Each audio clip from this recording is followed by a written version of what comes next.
Chapter 6, Unit 1. A View on Education. Section B2. Now listen to the story and dialogue.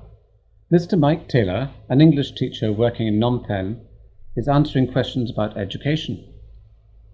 Mike, you've been working in education for a long time. How important is education, do you think? I think it's very important. Why? Because if it's given top priority, we may begin to see the kind of effective educational system that is essential for real development. So why isn't it always given enough importance? Because it takes a lot of time, effort, and money.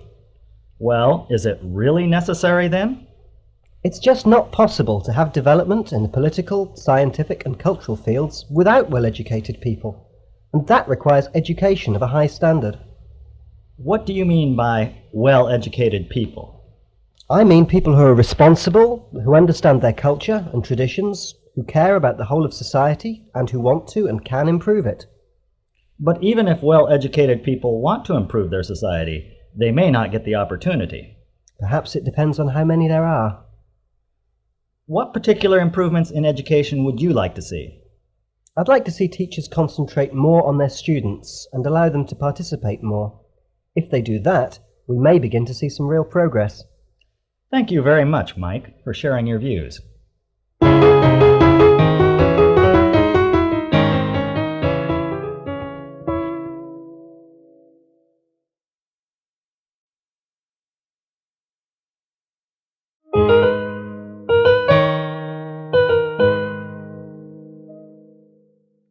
Chapter 6, Unit 3.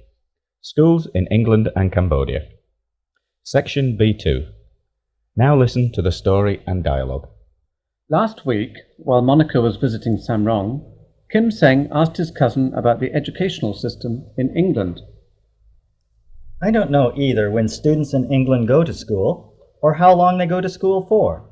Well, they start school when they're 5 years old and finish when they're about 16. So they go to school for about 11 years? Yes, but a considerable proportion remain at school for another 2 years. Then, if they do well and want to, they may go on to university. How about the school day? Is it long? About 6 hours. Classes start about 9 o'clock and finish around 4 o'clock in the afternoon. How about the teaching? What's it like? Well, teachers want their students to work hard, but they also think they should enjoy their classes. So are their classes interesting? I think so. Teachers organise their students so that they participate a lot in class. Science teachers set up experiments for their students to carry out either by themselves or with their classmates. It sounds lively.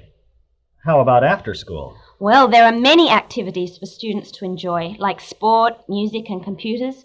But then there's homework, which they must do every evening. So students have a very busy life. Well, it's certainly not boring, but it's really up to them. They can either do a lot or a little.